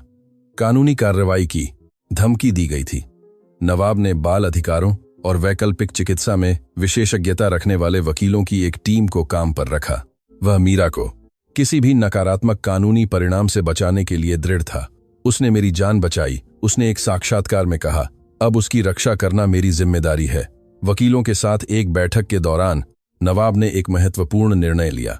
वह मीरा को एक विशेष शिक्षा कार्यक्रम का पहला लाभार्थी बनाकर अपरंपरागत उपचार विधियों पर शोध के लिए समर्पित एक फाउंडेशन बनाएगा। आशा फाउंडेशन एक ऐसी जगह होगी जहां मीरा जैसी प्राकृतिक प्रतिभाएं उचित नैतिक और कानूनी ढांचे के भीतर विकसित हो सकें। जारा ने घोषणा की, जो धीरे धीरे इस प्रक्रिया की अधिक समर्थक बन गई थी। उसने सुझाव दिया कि फाउंडेशन इसी तरह की अक्षमताओं वाले निम्न आय वर्ग के लोगों के लिए मुफ्त उपचार भी प्रदान करे। यह आपके अनुभव को कुछ ऐसा में बदल देगा जो हजारों अन्य लोगों की मदद कर सकता है, उसने कहा। यह महीनों में पहली बार था जब नवाब ने अपनी पत्नी को अपनी रिकवरी से संबंधित किसी चीज के बारे में वास्तव में उत्साहित देखा था। उसे एहसास हुआ कि उसने अंततः स्वीकार कर लिया था कि उसकी नवीनीकृत गतिशीलता का मतलब उसके लिए उद्देश्य का नुकसान नहीं था, बल्कि एक साथ कुछ बड़ा बनाने का अवसर था। चलने में सफल होने के पहले सप्ताह में नवाब ने मीरा के साथ रोजाना अभ्यास किया। हर दिन वह कम सहारे के साथ अधिक दूरी तक चलने में कामयाब रहता था। सप्ताह के अंत तक वह पहले ही आधे किलोमीटर तक बिना सहायता के चल रहा था। अब आपको मेरी जरूरत नहीं है, मीरा ने अपने एक सत्र के दौरान टिप्पणी की। मुझे हमेशा तुम्हारी जरूरत होगी, नवाब ने जवाब दिया। शायद चलने के लिए नहीं, बल्कि यह याद रखने के लिए कि चमत्कार तब होते हैं जब हम कम से कम उनकी उम्मीद करते हैं। मीरा मुस्कुराई। मेरी दादी हमेशा कहती थी कि हम एक दूसरे की मदद करने के लिए पैदा हुए हैं। मुझे लगता है कि इसीलिए हम मिले। 1 महीने बाद आशा फाउंडेशन ने दिल्ली शहर के केंद्र में एक आधुनिक इमारत में अपने दरवाजे खोले। मीरा को एक उत्कृष्ट निजी स्कूल में दाखिला दिलाया गया, लेकिन वह अपनी उम्र के लिए उपयुक्त शरीर रचना, विज्ञान, फिजियोथेरेपी और एकीकृत चिकित्सा में विशेष पाठ्यक्रमों में भी भाग लेती थी। डॉ. मेहरा को फाउंडेशन के चिकित्सा निदेशक के रूप में नियुक्त किया गया था। उनके पर्यवेक्षण के तहत मीरा की तकनीकों का अध्ययन, दस्तावेजीकरण और व्यापक अनुप्रयोग के लिए परिष्कृत किया गया। हम खोज कर रहे हैं कि उसके द्वारा सहज रूप से उपयोग की जाने वाली कई तकनीकों का एक ठोस वैज्ञानिक आधार है, डॉ. मेहरा ने बताया। वह न्यूरोप्लास्टी के सिद्धांतों को लागू कर रही थी, जिसे हमने हाल ही में पूरी तरह से समझना शुरू किया है। मीरा की दादी शांति देवी को फाउंडेशन के पारिवारिक सहायता समन्वयक के रूप में नियुक्त किया गया था। उनका जीवन अनुभव और घर पर देखभाल का ज्ञान विकलांगों से जूझ रहे परिवारों के लिए मूल्यवान साबित हुआ। दादी शांति देवी के पास एक व्यावहारिक ज्ञान है जो हमारे वैज्ञानिक दृष्टिकोण को पूरी तरह से पूरक करता है, डॉ. मेहरा ने कहा। अपनी पहली सैर के 6 महीने बाद नवाब ने अपनी पहली 5 किमी की दौड़ लगाई। यह तेज नहीं थी, लेकिन पूरी थी। उसने मीरा के साथ फिनिश लाइन पार की, जिसने उसके साथ जाने पर जोर दिया था। क्या तुम्हें याद है जब तुमने कहा था कि तुम मुझे 10 लाख में चलाकर दिखाओगी? नवाब ने दौड़ के बाद ठीक होते हुए पूछा। मुझे याद है, मीरा ने कहा। आपने उससे कहीं ज्यादा किया। आपने मुझे फिर से जीना सिखाया। दौड़ ने आशा फाउंडेशन के लिए धन जुटाया, जो पहले से ही 50 से अधिक न्यूरोलॉजिकल विकलांग रोगियों का इलाज कर रहा था। सभी की नवाब जैसी नाटकीय रिकवरी नहीं हुई थी, लेकिन सभी ने कुछ हद तक सुधार दिखाया। डॉ. शर्मा ने नवाब के मामले पर एक चिकित्सा लेख प्रकाशित किया, जो उस वर्ष न्यूरोलॉजी में सबसे अधिक उद्धृत पत्रों में से एक बन गया। लेख ने पारंपरिक भारतीय ज्ञान द्वारा विकसित न्यूरल उत्तेजना के तरीकों को रिकवरी के लिए मौलिक के रूप में श्रेय दिया। और मीरा अब 9 साल की चिकित्सा जगत में एक छोटी हस्ती बन गई थी, लेकिन उसने अपनी विशेषता, विनम्रता और सरलता बनाए रखी। लोग मुझे प्रतिभाशाली कहते हैं, उसने दोपहर के भोजन के दौरान नवाब को बताया।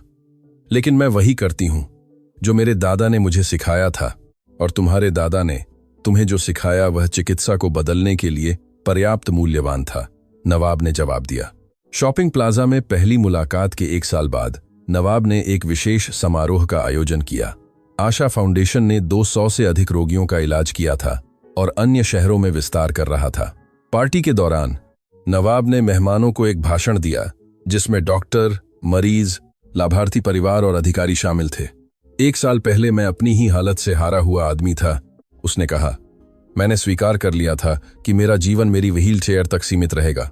फिर एक 8 साल की बच्ची ने मुझे 10 लाख रुपए में उम्मीद की पेशकश की। दर्शक प्यार से हंसे। मुझे लगा कि मैं एक साधारण व्यापारिक सौदा कर रहा हूं, लेकिन मुझे पता चला कि मीरा सिर्फ चलने की संभावना नहीं बेच रही थी। वह फिर से सपने देखने, एक उद्देश्य रखने, चमत्कारों में विश्वास करने की संभावना की पेशकश कर रही थी।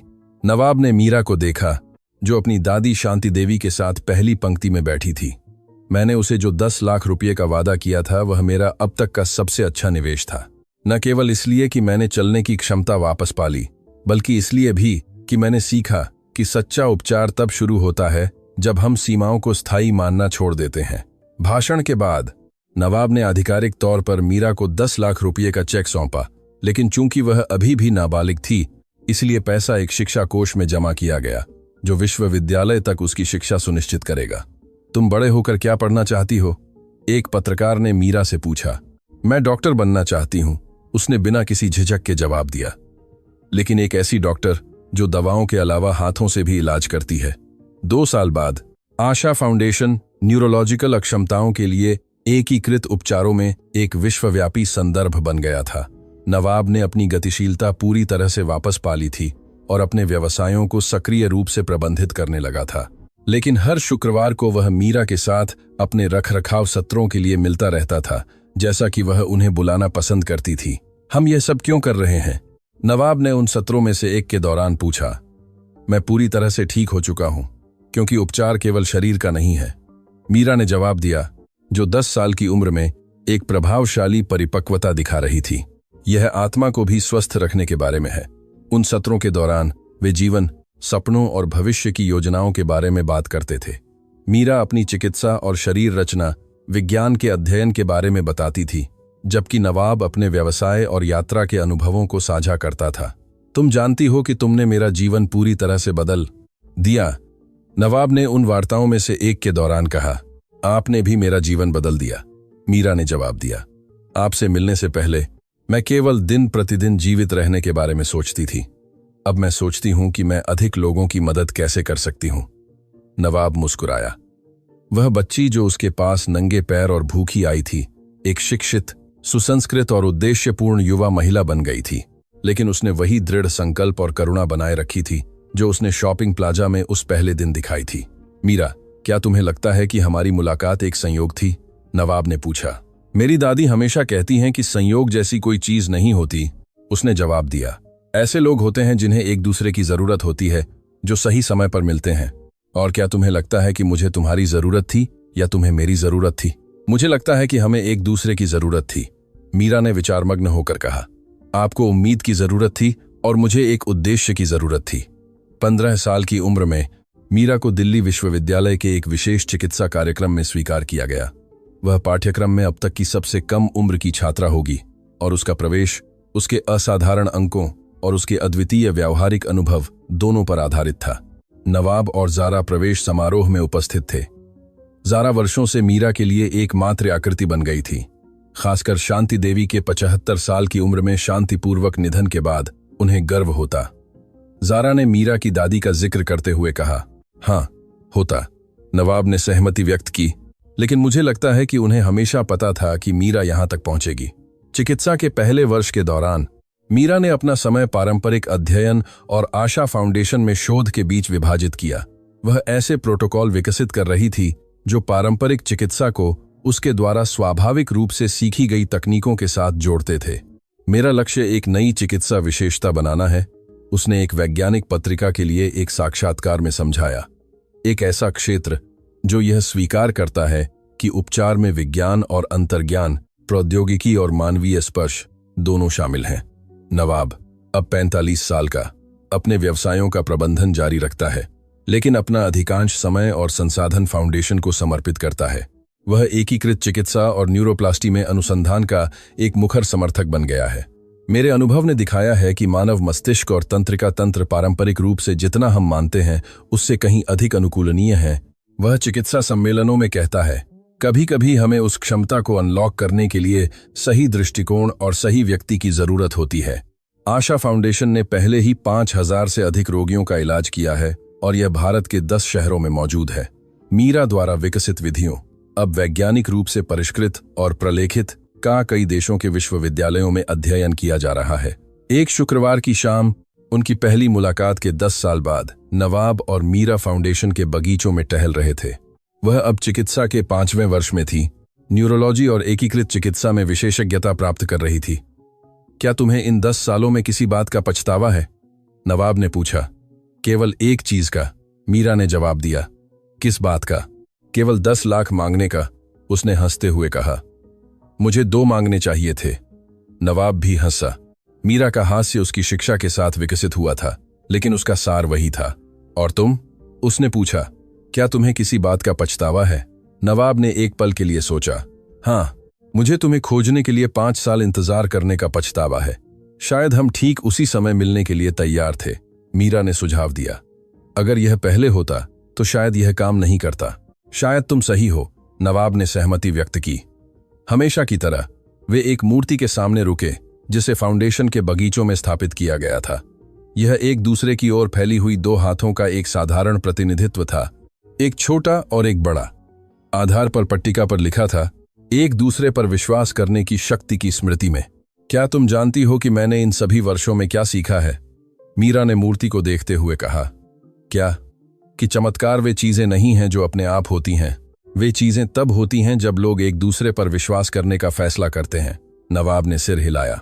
और कभी कभी हम जिन जवाबों की तलाश करते हैं वे सबसे अप्रत्याशित लोगों में होते हैं, और 10 लाख रुपये एक नए जीवन के लिए चुकाने के लिए बहुत कम रहेगी हैं, मीरा ने मुस्कुराते हुए जोड़ा। वास्तव में, नवाब ने कहा, मुझे पता चला कि सच्चा भुगतान पैसा नहीं था। तो क्या था? यह फिर से उम्मीद करना सीखना था और दूसरे लोगों को भी उम्मीद करना सिखाना था। मीरा मुस्कुराई। तो क्या आपको लगता है कि यह इसके लायक था? नवाब ने फाउंडेशन के बगीचों के चारों ओर देखा, जो चलते, व्यायाम करते और हंसते हुए रोगियों से भरे थे। ऐसे परिवार जिन्हें पहले केवल निराशा थी, वहां उम्मीद मिली थी। डॉक्टर उपचार के नए तरीके सीख रहे थे। एक बच्ची जो एक असाधारण महिला बन गई थी, यह हर पैसे के लायक था। उसने कहा, और भी बहुत कुछ। जब उस शुक्रवार को दिल्ली शहर पर सूरज डूब रहा था, तो नवाब और मीरा फाउंडेशन की इमारत में वापस चले गए। उनकी परछाइयां जमीन पर फैल रही थीं, एक लंबी और एक छोटी, साथ साथ चल रही थीं। 10 साल पहले वे संयोग से या भाग्य से एक शॉपिंग प्लाजा के ठंडे प्रवेश द्वार पर मिले थे। एक असंभव उम्मीद की पेशकश कर रहा था, दूसरा एक अप्रत्याशित अवसर की पेशकश कर रहा था। उनमें से कोई भी कल्पना नहीं कर सकता था कि वह मुलाकात न केवल उनके जीवन को, बल्कि दुनिया भर के हजारों अन्य लोगों के जीवन को भी बदल देगी। मीरा, नवाब ने चलते हुए कहा। हाँ, फिर से मुझे चलाने के लिए धन्यवाद। मुझे कोशिश करने देने के लिए धन्यवाद, उसने जवाब दिया। और मुझे यह सिखाने के लिए धन्यवाद कि चमत्कार संभव है।